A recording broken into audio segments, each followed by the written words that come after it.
Isang magandang araw po sa bawat isa sa inyo. Salamat po sa patuloy na pagsuporta sa aking mga videos. Gusto ko lang po i-share sa inyo muli ang bago ko pong recipe po sa bawat isa. Ayan po mga mare, gamit po ang Skippy peanut butter po. Syempre yung mga sangkap po na aking ginamit ay chicken chunks, laman lang po.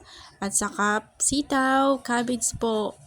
Naglagay din po ako ng tomato paste, 3 kutsarang peanut butter ni Skippy po, at ang paminta asin. At syempre chicken cubes po para pampadagdag ng lasa po sa ating new recipe po. Try nyo this one kasi alam ko na magugustuhan nyo po to mga mare. May mga kasama po yung mga photos na nailagay ko po dahil entry ko po sana ito sa 90th anniversary ng Skippy pero hindi nakaabot po. Maraming salamat po sa panonood. God bless!